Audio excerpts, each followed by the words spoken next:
Welcome everybody. Y'all ready for this? The Hustle. My name is Steve, and these are my co-hosts. I'm Claudia. And I'm Tek and Steve. You may have heard me on radio, you may have never heard of me at all, but that's okay. Cause y'all gon' learn today. Your whole life was a struggle, had to make it out the jungle. This is a show for you. Welcome to the hustle, under pressure that will break a foe. Keep chasing your goals until you blow down. Welcome to the hustle. Welcome back, everybody, to another episode of the Hustle Podcast. And today we got a special guest. We got an artist in the building. We got Claudia Dorey. Yeah. Welcome to the show. Thank you. Thank you for having me. I really appreciate it. Absolutely. I read your story. You sent me the link to your journey, your everything that's happened to you in the past.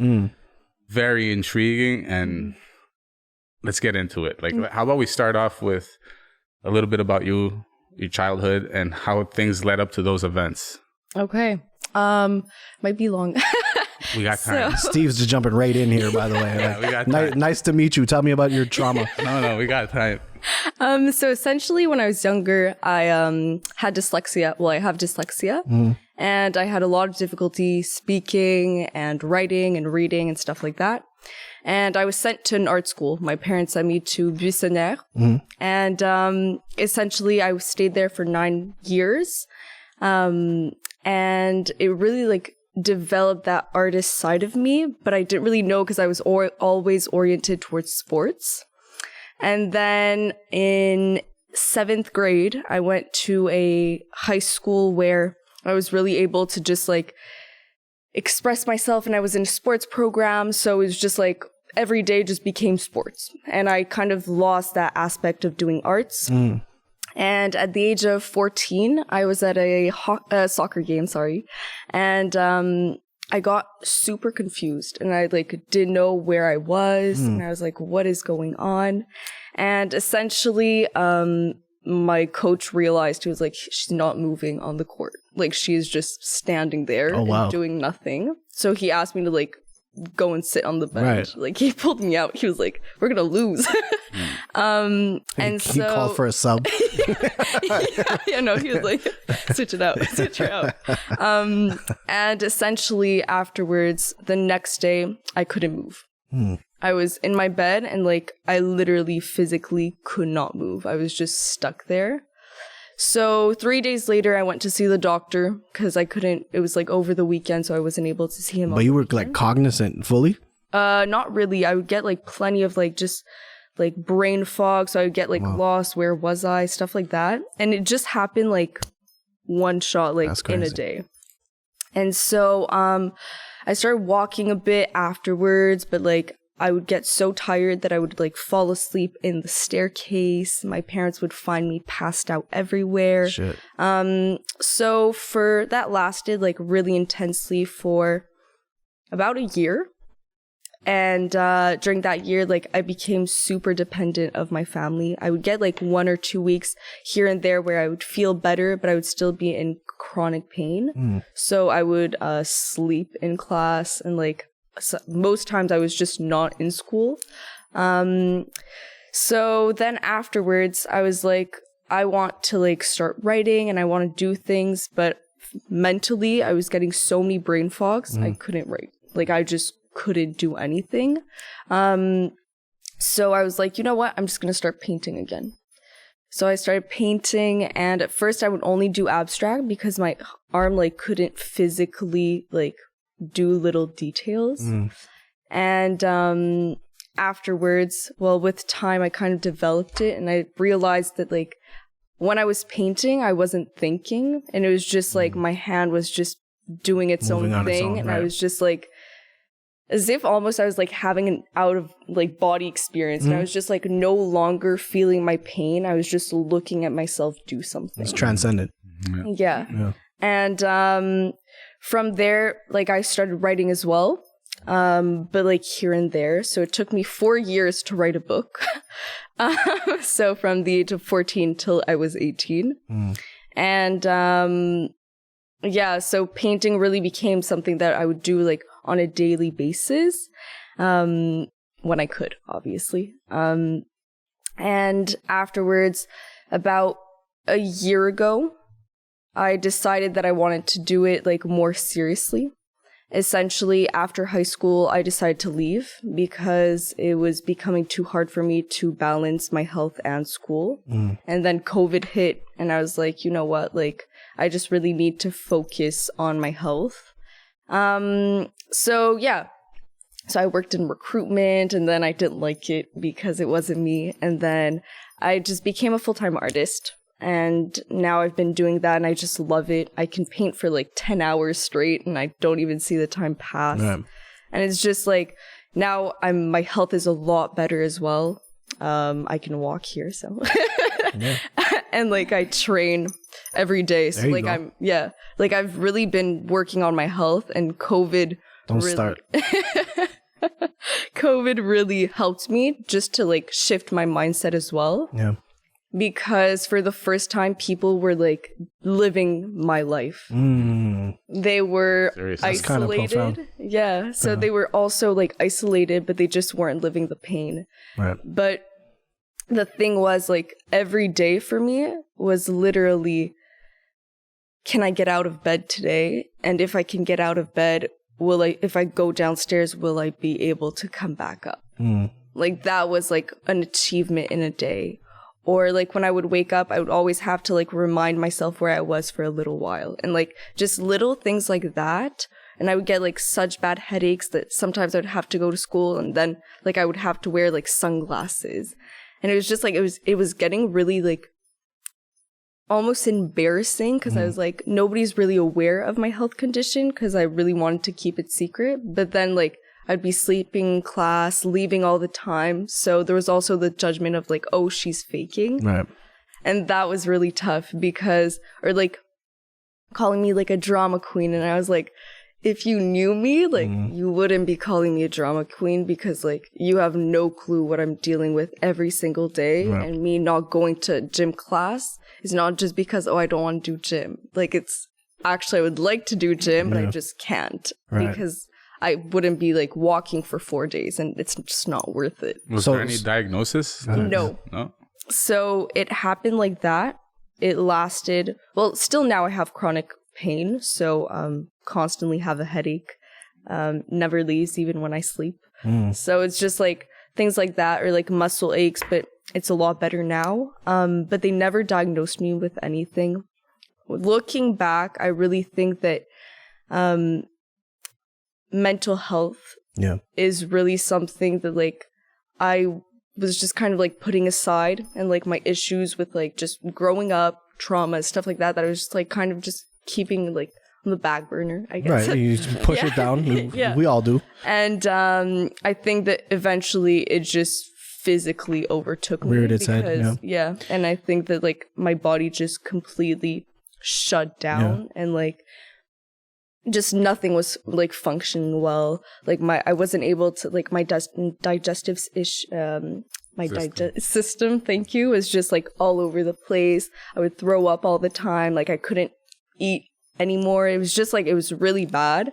And so yeah, it did affect, I think it was mostly because of my mental health issues that I just like was not acknowledging, that they just overtook my body. Right. And it was just like, well, to be honest, a lot of people don't understand, because I mean, like, mental health being fully accepted society wise is something that is kind of still brand new. Like, just from our parents' era, for example, like there was no mental health. It was like, you know, what the fuck is wrong with you? Like, get up and go do what you got to do. There was no like, go see a doctor. None of this existed, right? This is like a very recent thing.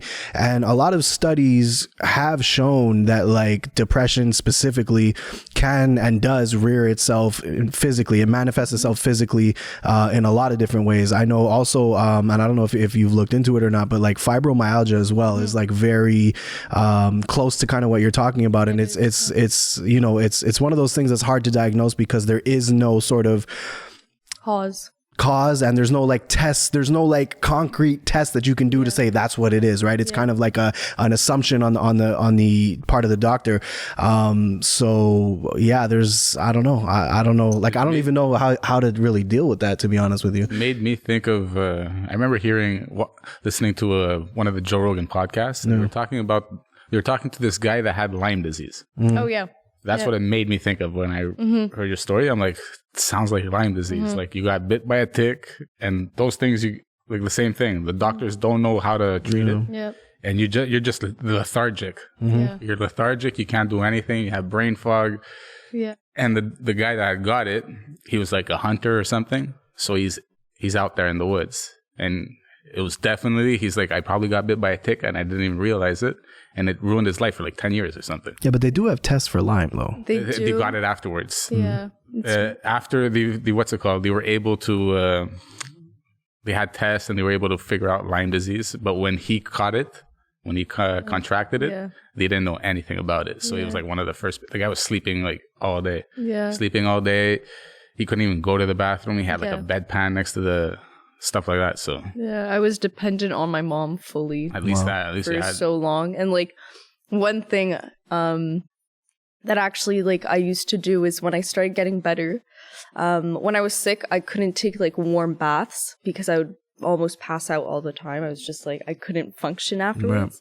Right. And so when I started feeling better, I would put like boiling hot water and I would just go in the bath, and I was like, I can survive this. Like I was like, I can like stand up afterwards by myself and I can just be okay. And like I can close the door and not have my mom check up on me or like lift me out of the bath. And that was like my reality for so long. And as a teenager, there's like such a big need for privacy and just stuff like that.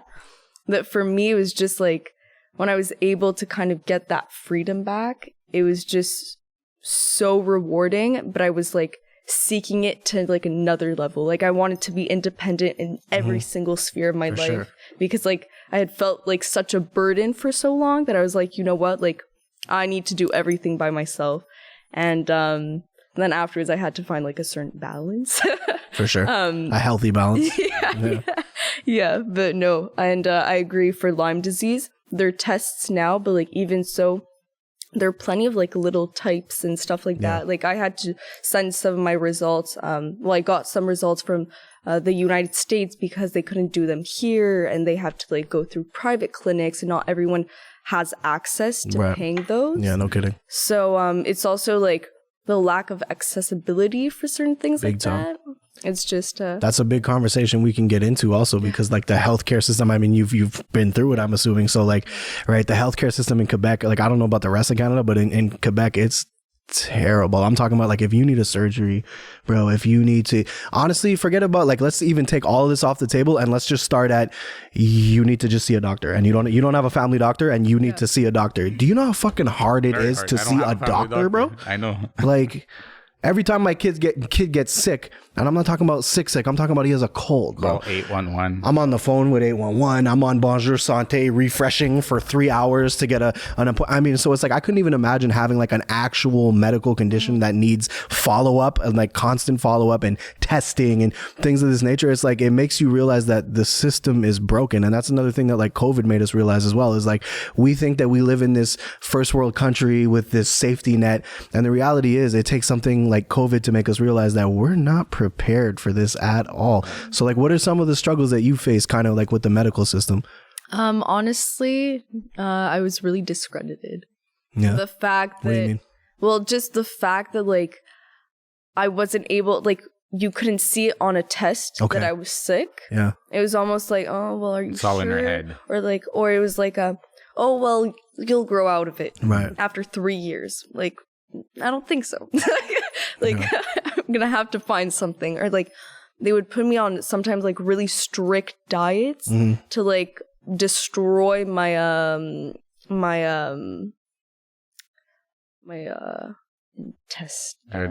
digestive tract. Yeah, well, just your gut biome, basically. yeah, exactly. Yeah.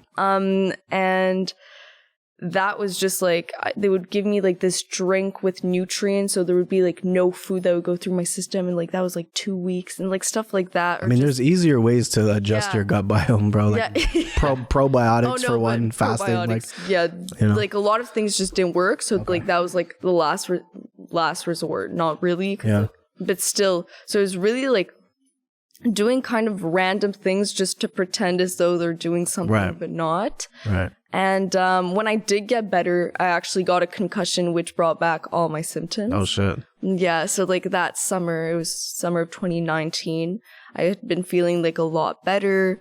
I had been traveling all summer, like it was really great. And then I get back September, get a concussion. I'm like down for months. How did you get the concussion though? Oh, yeah. So I was on the school turf and I was doing announcements for my gym teacher. And I had this huge megaphone and I was beside the net, the goalie, like soccer net, and like people were playing and I wasn't really paying attention and blah, blah, blah. And then bam, I get hit in the face and I just fall straight on my head. And I'm like, oh man. It's probably on YouTube somewhere. No, thank God for that.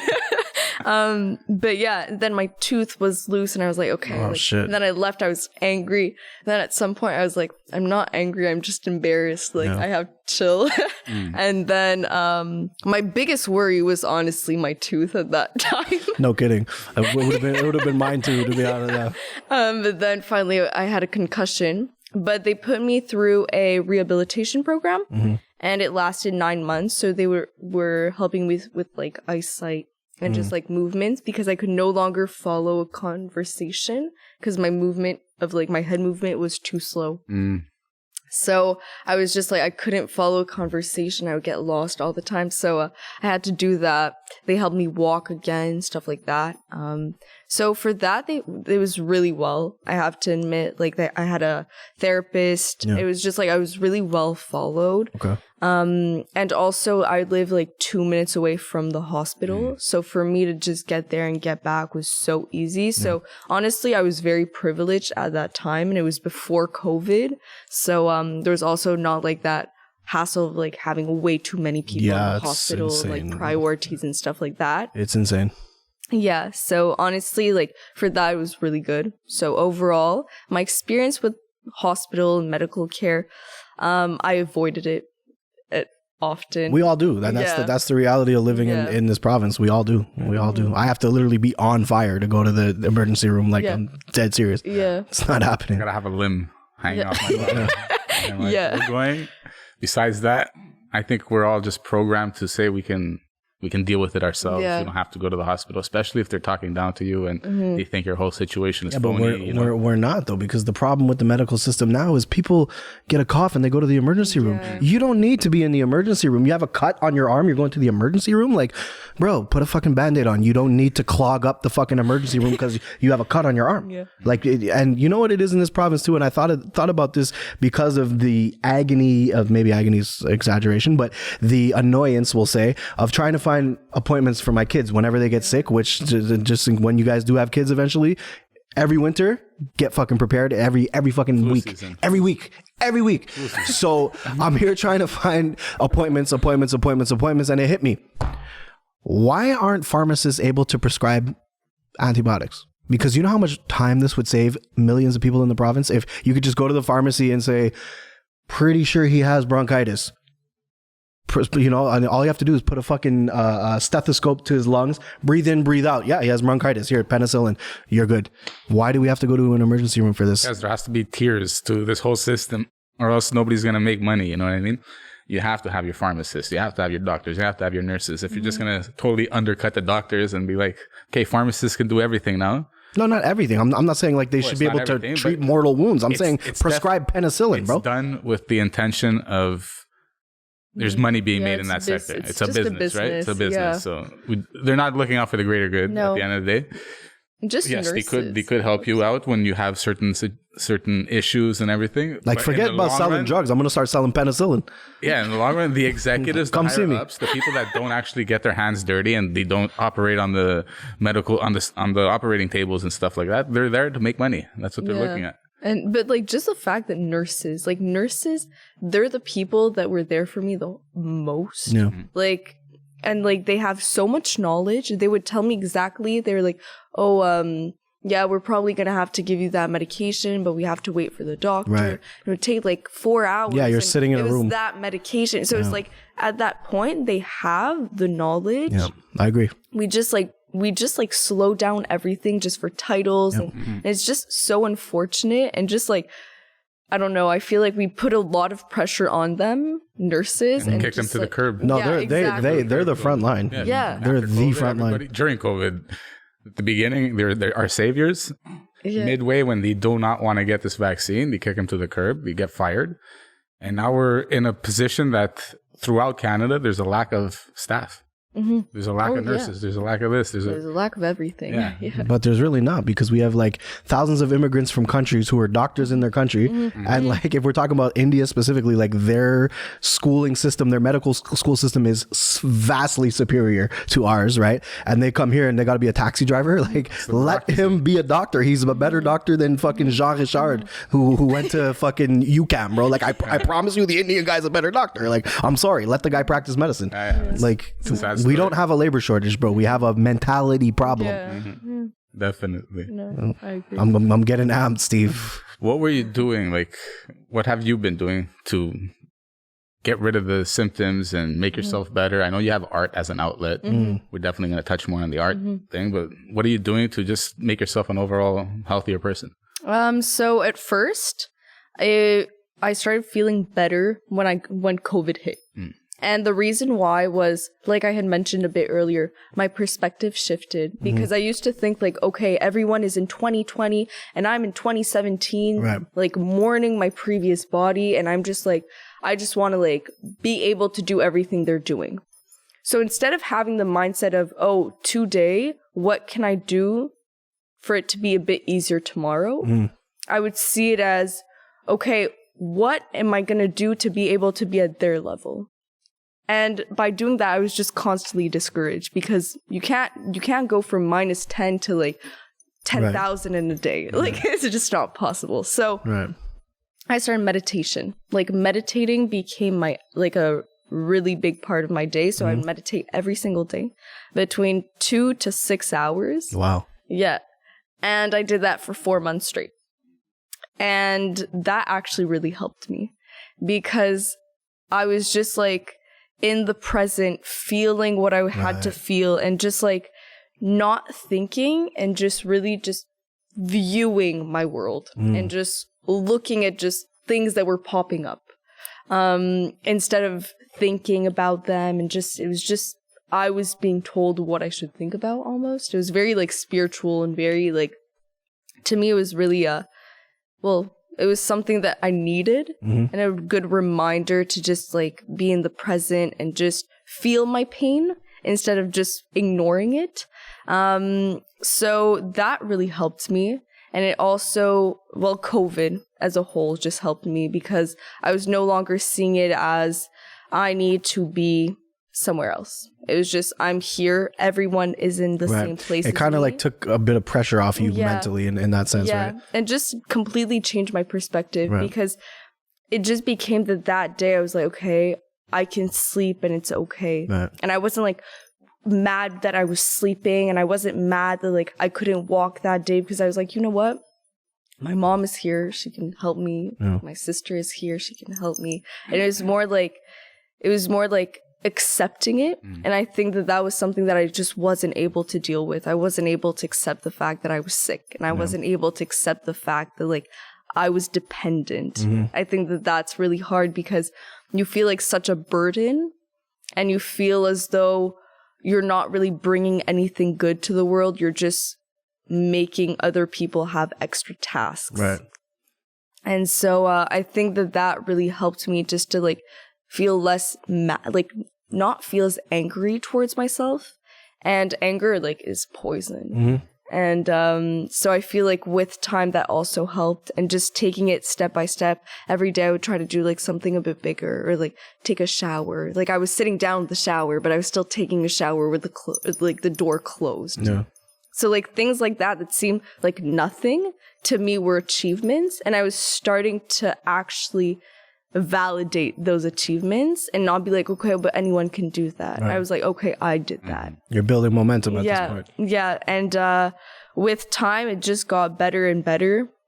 Yeah. So honestly, that's pretty much how I'd say I got out of it. Obviously, I still have struggles with it. I do get really tired. Like sometimes I'm at the gym and I need to put my head on my lap because I'm like, okay, I need a break.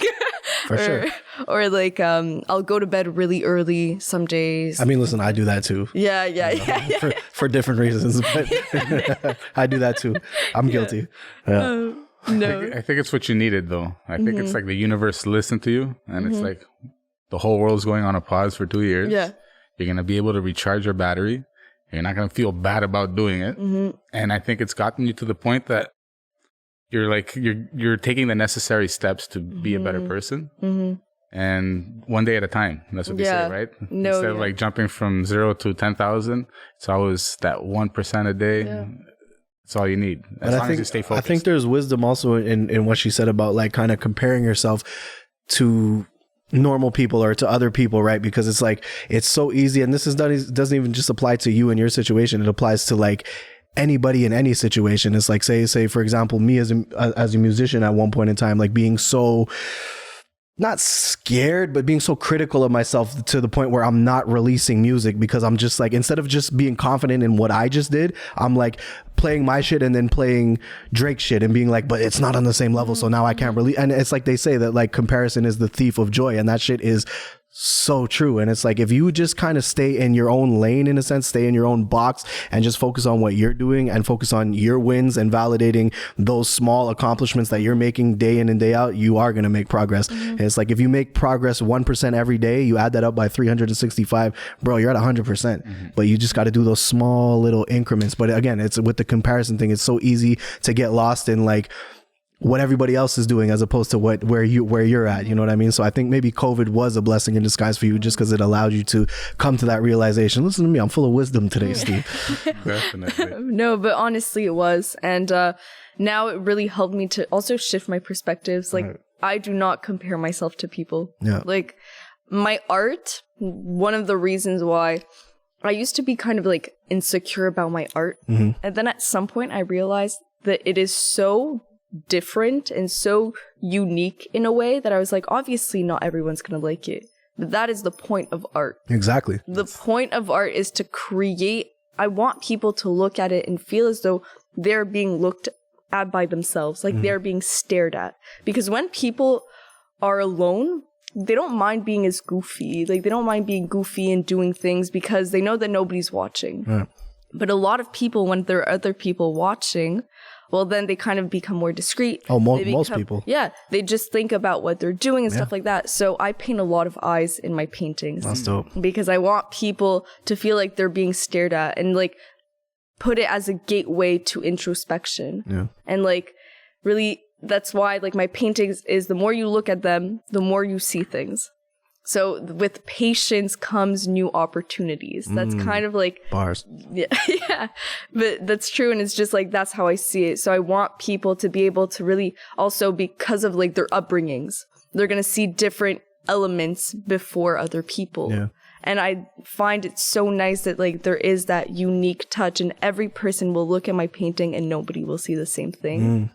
And that's what I think beautiful. And I think that that's what's most important about art is just like, I want people to either hate it or love it. Right. Like the indifference is not something I seek. If there's people that are different, obviously there's everything everywhere. Yeah. But my goal is to really create, like I either love it or hate it, just to be able to like afterwards, if you hate it, you're still connected to it. Because it's making you live something. Feel an emotion, yeah. Yeah, 100%. So it's like, it might be like triggering you, but why is it triggering you? Why don't you like it? And that's why when people tell me that like, oh, I don't really like that piece, I find it interesting and I'm like, oh, what don't you like about it? And like, I'm actually like invested and I'm like, oh, okay. And it's just like to really learn about new perspectives. And I think that as humans, that's our goal. It's to be able to embody the most perspectives possible, just to be able to have more empathy. And like when you're in a situation with people, you're going to be able to like view their outlook on the situation because of their upbringing or just their way of viewing things. Yeah. So you're a lot more aware of other people, of yourself, and what your needs are and how they're impeding on other people as well. So I think that that's mostly what my art it portrays. I feel like you should be like a relationship specialist or something, like a relationship therapist. You know I what I'm think saying? that's the beauty of art, though. It's subjective, right? Yeah. So everybody has their own opinion of whether they like it or not. Yeah. Sorry about that. No So worries. it's subjective, and everybody has their own opinions of whether they like it or not. And you see what's out there in the world today. There's literally artists that it's an invisible piece that you can't even see, and there's so much shit that I don't even call it art. But this is art because you're actually putting your time, your passion into it, and you're letting your hand guide it. You know what I mean? Mm-hmm. So that right there, it expresses you as a person, as opposed to somebody that's selling. They're hanging up an invisible something in a museum. That's a money grab for me. Let's get headlines and let's do this. What do you think about that? I actually disagree. Let me hear that. I had a feeling you did. Because I think it's always about the intention. Did you see my statue here, by the way? No. Okay, but if it's literally stripe, like a stripe white line on a red canvas, to me that can be art because it can represent being marginalized for whatever reason. So it depends on the intention, because sometimes something that's really simple can scream. So it's also if you're able to actually convey your message through that painting. So some people will add a description to the side, which will also be art. But I think that absolutely everything is art.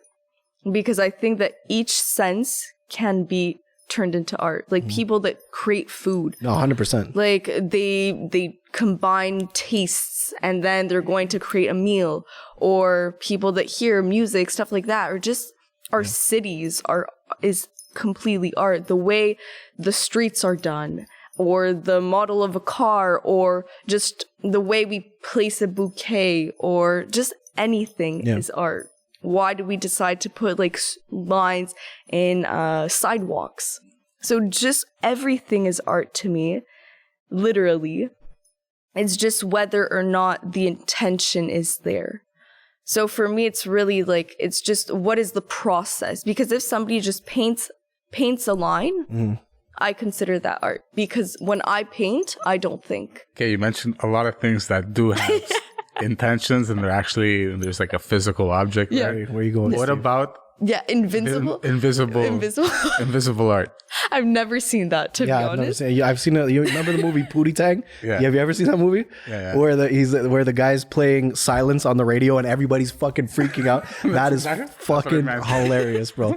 That's so funny. I'm telling you, Google it after invisible art. There was a big exhibition. Also, this is a real thing. Yeah, it's a real thing. Oh, okay. All right. Okay, so besides that one, There's an exhibit of nothing. yeah, It's amazing. It was literally, Bro, just getting people to go to that is art. That's the art. That's the fucking art. To get people to pay for that. A piece of glass in the middle of the museum with nothing inside it. That's amazing. And people paid money for that? Yeah. See, that's art to me. That's Yeah. art. That's a scam, bro. Getting That's- people to pay money for that is art. But yeah, if you're able to convince somebody that is worth it, that is good business. I agree. They're doing The marketing on that was something. I on agree. point. I just got a really good idea.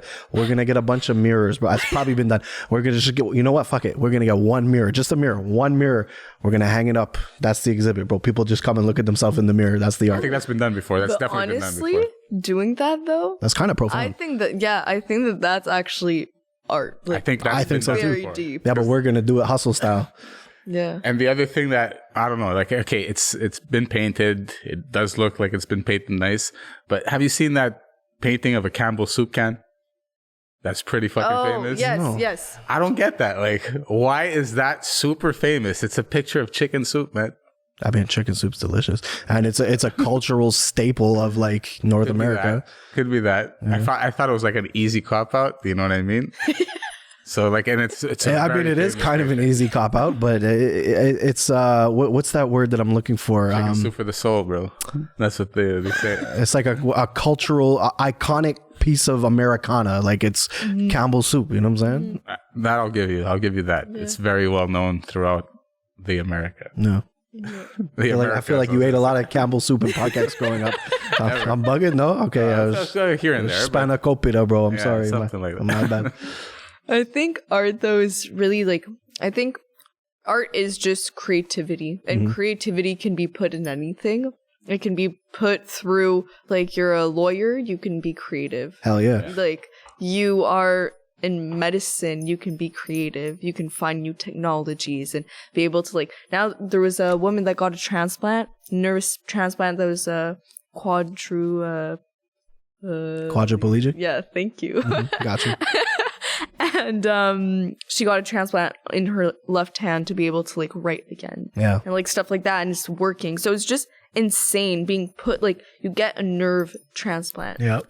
And it's just, like, plenty of things like that it's just, it takes creativity. It does. And you know what? You're actually right, though, especially with, like, any sort of innovation, really, it started off as an idea, right? So it's like to take it from the stage of, like, I want people to be able to use their hands again to, like, actually being able to make it happen is kind of, yeah, it is. Neuralink, bro.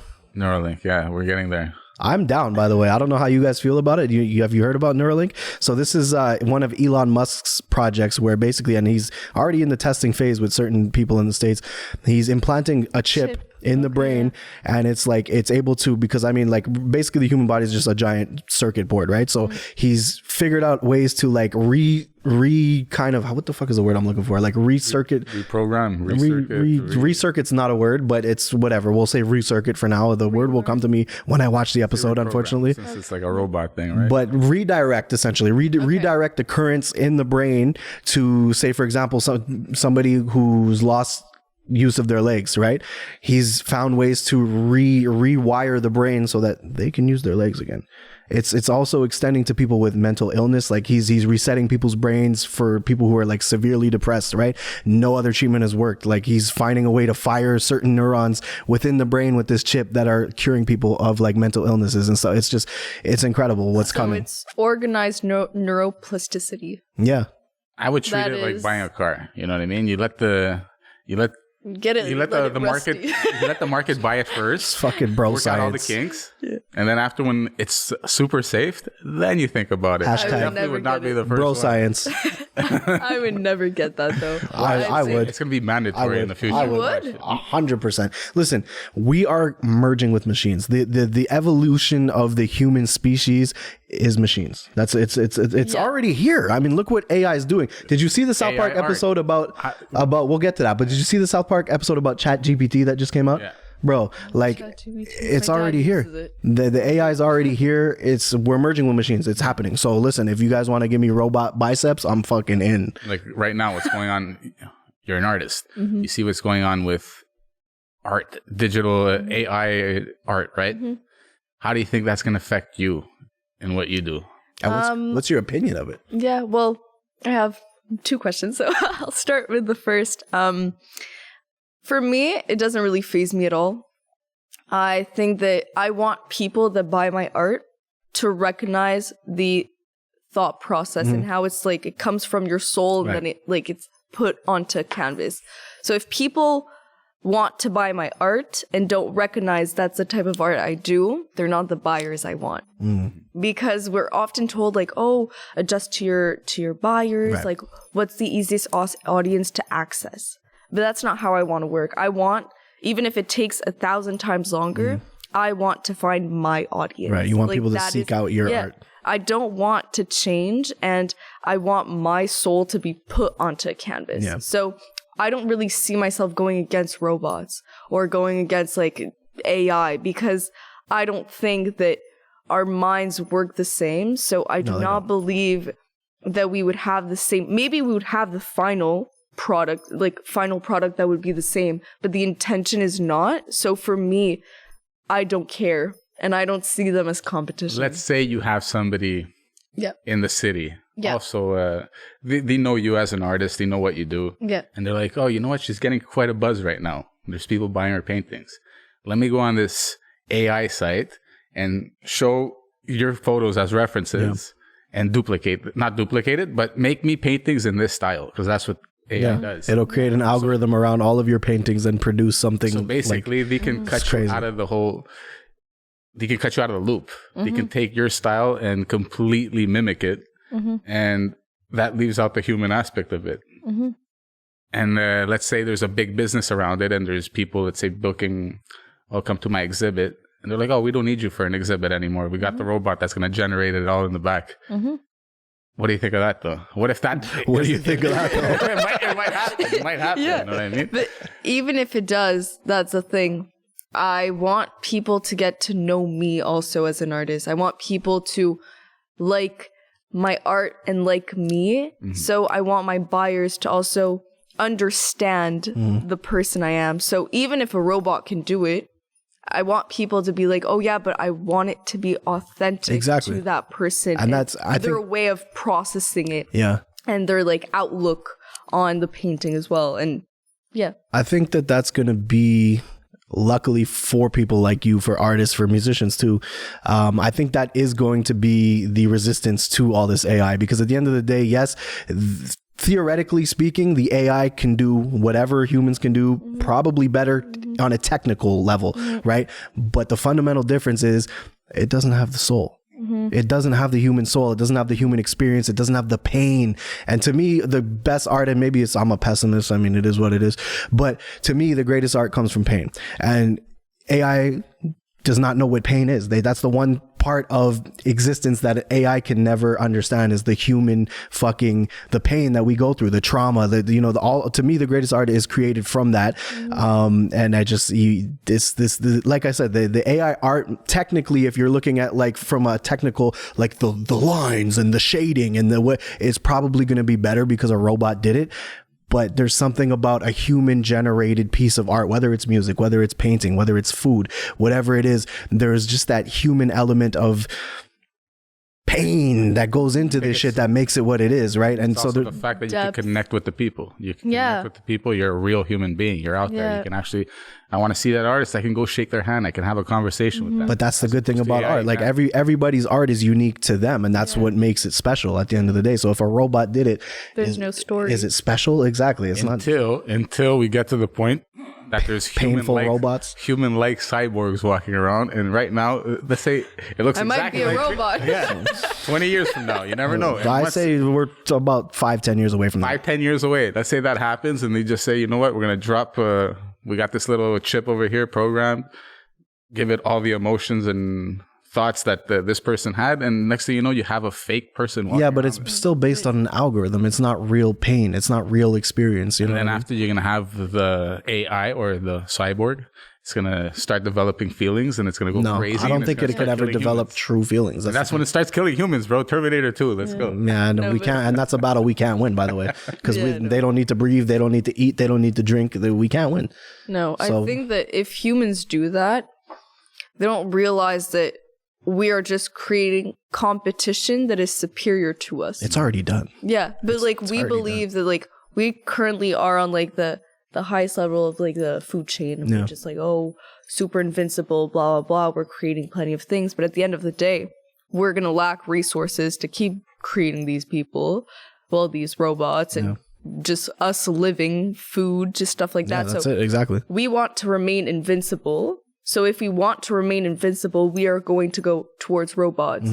But if we do it too quickly, let's face it, there's just no point. We can't win. We will not win. No, we can't. That's what I'm saying. Yeah. Elon, put the chip in, bro.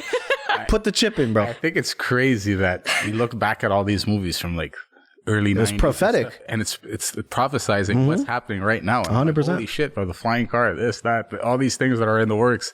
And you're like, they were on the money back then. They knew, they had some insight. There were some people that had some insight of what's. Do I see your little conspiracy brain? It's a conspiracy right now. That's what it was. So that stuff that I see it coming to fruition right now, it's really getting me scared, especially Total Recall scenario that you have. You're going in a VR world, and there's going to be a point that nobody's going to be leaving their house because everybody's going to be putting on the helmet. And they're going to go to Snoop Dogg has a house in what is it? Bro, listen, I got the Quest during COVID. I found some crackhead who was selling his Quest 2 for $200. So I said, deal. I got it. I put this shit on, and for 3 months Okay, we couldn't leave the house anyway, but if I could have left the house, I wouldn't have left the house. It's incredible. I'm sitting in a nightclub, right? A virtual reality nightclub with people from all over the world watching Snoop Dogg, actual fucking Snoop Dogg, perform right in front of us. And I'm sitting here with some guy from Cleveland. We're shaking hands. We're talking shit. Like, bro, this is, it's just like my mind was blown. And that's when I realized that once they really tweak this and it's not all like cartoony and shitty and it's like, you can't tell the difference. It's like, bro, it's over. It's over. And what happens when you're all plugged in at the same time and they just decide, you know what? Let's keep everybody plugged in there. There's no plugging out. Well, the sad thing is that for a lot of people, right, it's the same thing with like World of Warcraft and video games, like people who have like really shitty lives in real life, and then they can make this avatar and go into the virtual world and all of a sudden they're a big deal, right? There's I don't know, maybe they're super physically fit or super attractive and popular in the virtual world. Do you think they're going to want to come back into reality and face their everyday life or put the headset 100%. On? Like, this is what we're dealing with, guys. Definitely. It's fucking insane. I'm not really active on social media except for my art.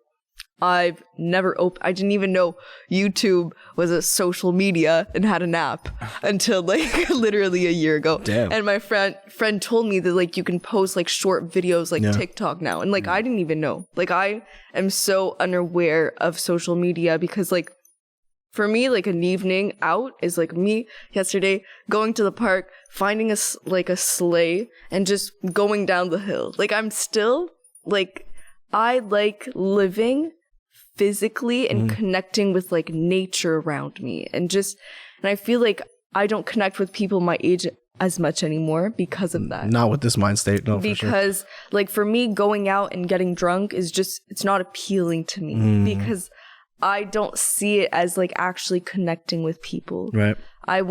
If I'm like asking somebody to hang out, is because I want to talk to them and I want to see like where their mindset is at, like what are like theories they came up with to be able to like expand on my knowledge. Right.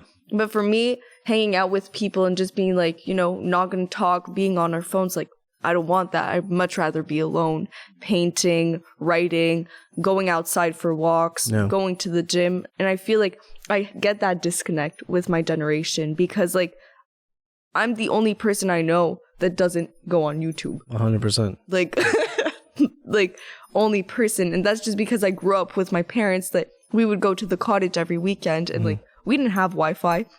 We got Wi-Fi at our cottage for the first time 6 months ago. And people are like, wait, there's still places that don't have Wi-Fi. I'm like, well, in Quebec, there are a lot of places that don't have Wi-Fi. Like, so many places just because it's not accessible. For sure. And for us, that was it. And like, we're 2 hours away from Montreal and like, we didn't have access to Wi-Fi. No. So imagine like in the north, like there are plenty of places that don't have Wi-Fi. They have like to do the same things as like when you were younger and just like you would like call on the phone, be like, or tell your friends like, oh, let's meet at 6 at this place. And then you would just meet there.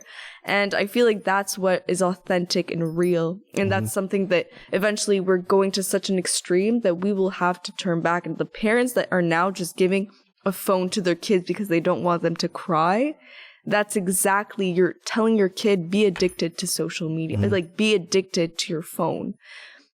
And I feel like my generation, well, I hope that my generation, being people that grew up with that somewhat, will be able to like have that disconnect and be like, you know what, like we missed out on a lot of things. Let's make that our kids be able to connect with nature, because honestly, nature is so therapeutic. We wouldn't need as many therapists and as many things like that, because 100%. Honestly, social media, kids have access to information. They're just not ready for it. Such a young age. Yeah, big time. So you have to have conversations at like when I've had these conversations, believe me. Yeah, and they're like at such a young age. So it's really important to just be able to like talk to your kids and talk to your friends and just like be able to keep that like line of communication that is authentic and real, because people now see their phones as a second life. 100%. Like people post things on social media and they're like, oh, I have social media friends, but if I see them in real life, I won't say hi. That's hilarious. And I was like, that's very real. I've heard that. That's very real. No, it's happened to me multiple times. You literally, you see someone at the grocery store, and you know for a fact that your Instagram buddies, like every story you watch, every picture you like. I see you at Walmart. You literally look at me and go, and it's like, but then like I'll get home, I'll go to the gym after Walmart, post a story at the gym, and you're the first one watching the story, and it's like, I just saw you. Yeah. Like, why didn't you say anything? It's so fucking weird. But it's like this social awkwardness where it's like an unwritten social contract. Like we look each other in the eye and both agree without saying anything that we don't speak in real life. 100%. Like it's fucked up, man. It's weird. You're definitely a rare breed in today's society. I think what's needed, like social media just has to go offline for a whole year or something. I disagree with that. You know what I mean? Because afterwards, how like businesses depend 100%. on media. We're past that point. You depend on social media. At least what's it called? At least like do something, like create some sort of initiative to get the young generation off social media. No, she said it. Like, it's just for businesses. It's up to the parents. It's up to the parents. And here's the real. As a parent, I can speak to this because my sons are 7 and 6, and my 7-year-old particularly is very advanced for his age, and he's very good with all things computer related, right? And so I've had this dilemma because I was always the person that was like, I'm never gonna be that parent. I'm never gonna just give him the tablet. But the reality is, and especially as like a single parent, not a single parent, but a co-parent, whatever you want to say, I'm by myself with my kids, right? So there's just days where you've had a fucking day, man, and you don't want to deal with it. And the easy thing is to say, you know what? Netflix. And I'm guilty of it. I did it this week. I'm guilty of it. I'm not going to say I'm not. You know what I mean? Am I a bad parent? I don't think so. But the reality is we do have a responsibility as parents. I also make sure that we go out in the physical world and we have experiences often to build that relationship and to let them know that if we're up north at a lake, bro, I don't want to hear Netflix. I don't want to hear tablet. I don't want to hear Nintendo Switch. We're outside right now. Like I'm throwing you in the lake and we're having fun. And that's the reality of it. It's up to the parents because it's an easy out. And that's the reality. Like I do give in sometimes. I do. I'm guilty of it, you know? And it's as a parent, bro, this is like one of the biggest dilemmas for parents coming up that like nobody's talking about it. You know what I mean? Because it is affecting your kids, like whether you realize it or not. But at the same time, I've also realized that they're in school now, and you know their friends, especially when they get older, their friends are gonna have phones. So what am I gonna say? You're not allowed? Okay, so he doesn't have a phone. Well, his best friend does. What do you think they're doing at recess? You can't escape it. So it's up to you as a parent to prepare them, and that's all you can do. That's why I like the Amish. You know what I mean? Amish. Oh yeah, I could see you living as an Amish, Steve. 100%. Yeah. Amish, no social media, no electricity, no nothing. Churn your own butter. Yeah, and they shit in buckets. Go have fun. Go ahead. All right, so we're getting to that time of the day that we're gonna have to pick up that gem. You're gonna have to pick up that gem. I think you saw before what Luigi did. So you're basically gonna have to do the same thing. Drop some knowledge on the people, whether it can be about overcoming some illness, motivating yourself to become a better person, having a healthy lifestyle, something about art, whatever you want. I think it's I want to make a reminder that the person you are is not somebody that should be molded into society standards. And what is unique to you is your biggest strength, truly. And don't try to hide that, embrace that, and show the world why it's great. And also remember to be your best friend. I think that we often forget that, and we often just like we say, oh, it's so cheesy, but honestly, when you can spend time alone, you achieve so many more things in a day. Like I do all my activities alone, and I can do, and it's just like being by yourself allows you to get to know yourself, and you won't have to take 20,000 routes in the physical world because you're going to do them mentally, and then you're going to put the actions towards the outcome of what you found was best. And like also always keep your perspective of each day is a different day, and your perspective will constantly change. So what your plans are for that day can be modified and rearranged because your creativity will lead you to do different things. And sometimes like I wake up and I'm like, okay, I need to do this. But I'm like, but I kind of want to go for a walk right now. So I start with the walk. And then when I'm on a walk, there's just like this idea that just clicks. And then I paint, and the painting is 1,000 times nicer than if I would just gone to my studio directly.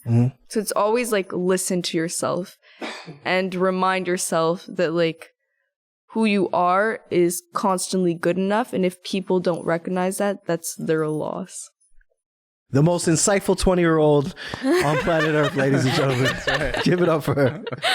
For real. That was great. That was great. I think people are going to have a lot to take from this episode. Yep. Thank you. And we're going to have a lot of clips to chop up, and we're going to be posting a lot of stuff on TikTok.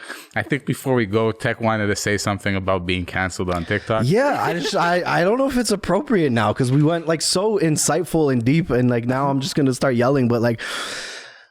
you know what? We'll save it for next time. We'll save it for. I don't want to ruin this moment. I think I'll put my ego in check for once in my life, and we'll cap it here. Claudia, where can the people find you on social media? We just talked a bunch of shit about social media, but we still need you to find Claudia. Facts. So I have a website that's Claudia Dorey, Dorey, art.com. I also have Instagram that's claudiaed.art. You can also find me on LinkedIn, but that's I don't know. And on Facebook, it's just my name. So yeah, those are probably my most common social media. I also have TikTok, which is the same username as my Instagram. That's what's up. So that's where you links will be below the video, ladies and gentlemen. Like, you know, comment, find her, subscribe, all that good shit. And soon to be in a metaverse coming to you. We'll find you there. You're gonna build like a little exhibit or something, right? Yeah. There you go. We out. Look at the peaks, bro. Welcome everybody. Y'all ready for this? The Hustle. My name is Steve Armopoulos.